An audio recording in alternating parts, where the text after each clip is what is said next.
Hi guys, I am Captain Nipun Jain, a commercial pilot and a certified flight instructor. So today we will be talking about this exciting career option known as the career of a commercial pilot. So let's throw a light on this. There are some few basic questions that I'll be running you through which must be in your mind. So what is a commercial pilot license and who can do this course? So a commercial pilot license is a license that enables you to work in an airline.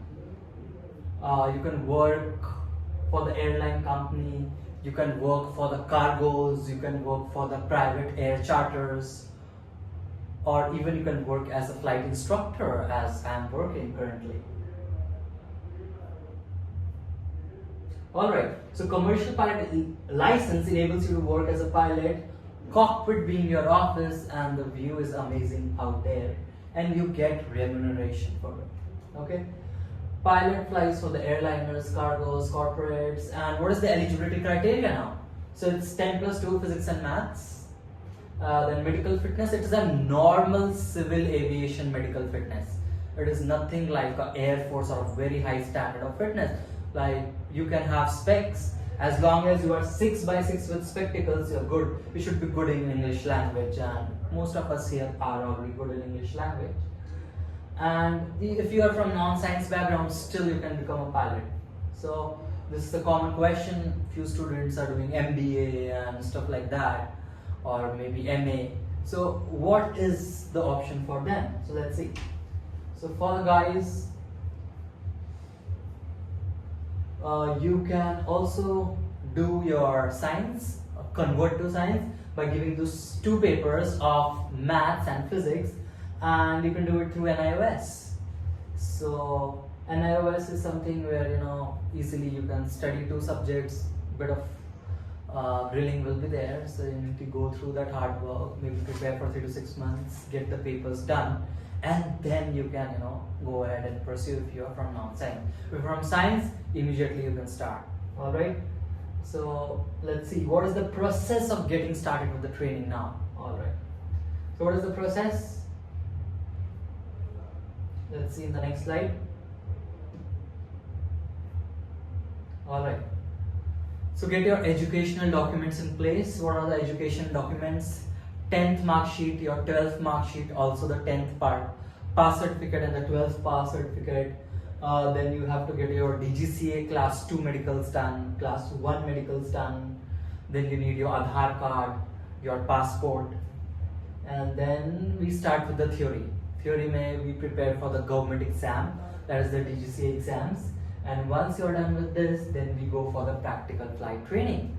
So all these steps we'll be walking you through, and if you choose a good mentor, he will help you with your medicals, getting your documents arranged, will teach you, get your ground subjects clear, then can mentor you and fly, can fly you or train you under his guidance.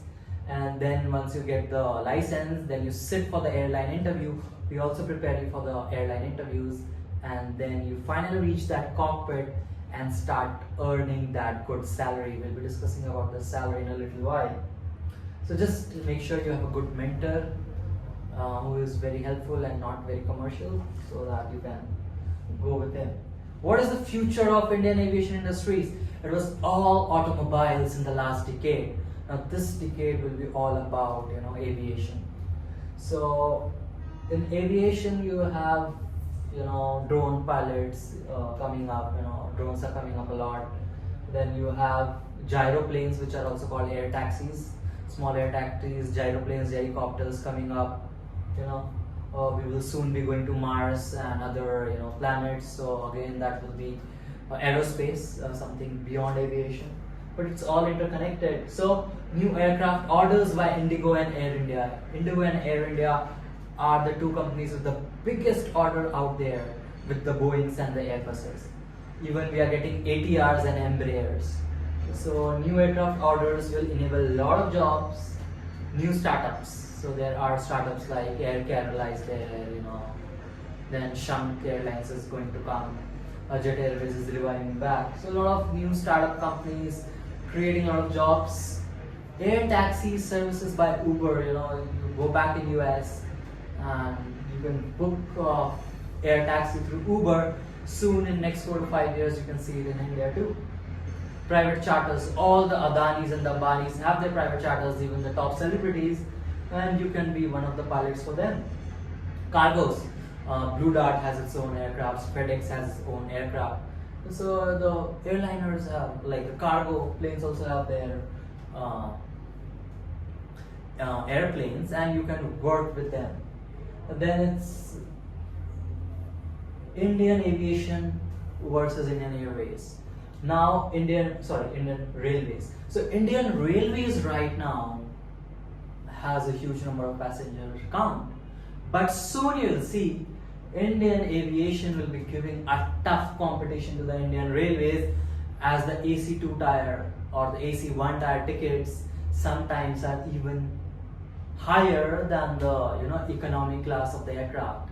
So all that shift is happening, and the next generation, especially you as Gen Zs, you will not be taking that train. I know you want to fly. There's the Udan scheme. Under the Udan scheme, there are so many small airports that are being developed. Like Tier B and Tier C cities are getting connected. Generally, Indian Aviation is all about the national carriers, but soon we'll have regional carriers, maybe Central India, East India, West India, North India, South India. Will be having small aircrafts, and like the Cessna Caravans or the Twin Opters, which will be operating short distances just in a particular state or a region. So Udan scheme bringing those airports and then the connectivity. So this is the future of India, and this scheme is being actively implemented by the Indian government. So Indian aviation will be the second largest aviation industry in the world by 2030, surpassing US and trailing China. So China currently is number 2, which will become number 1. India will become number 2, and US, which is number 1 now, will come to number 3, just in a matter of 5 to 6 years. So now comes the best question, what you want to hear, that what is the salary, why should I go ahead and pursue this career option? Alright, so why you should pursue this career option? Because of the best salaries out there, and let's see. So a first officer starts earning about 2.6 to 3.3 lakhs. That's the starting salary of a pilot, and everybody, not like someone gets a higher package, the other one gets a lower package. Everybody here gets the same package. Then the senior first officer, with about someone who has flown for 600-700 hours, moving towards its captainship or the ATPL, starts earning around 3.75 to 4.3 lakhs. And then the commander or the captain, whose starting salary is 6 to 7 lakhs in India and much more abroad. Especially in the Middle East, the salaries are very high.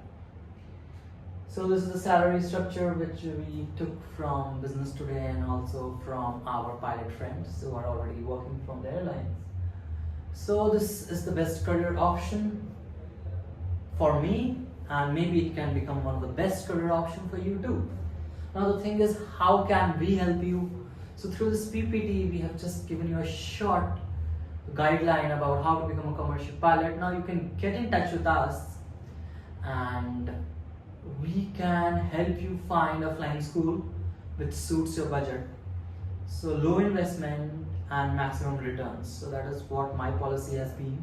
So we'll help you find a flying school which will be the cheapest. Either you are training from India, Philippines, New Zealand, USA, South Africa. We'll help you find the best budgeted school with high standards of training. And we will be there to assist you from A to Z. We can help you with your ground class preparation online and offline all around India. We can help you schedule your medical appointments, get your medicals done. We can help you fly with us. You can literally sit beside me and do your training and learn to fly. And we'll help you get your license. Then our team will also help you with interview preparation and help you get placed in the airline So we are here to shape up your career. So guys, all the best and happy landings.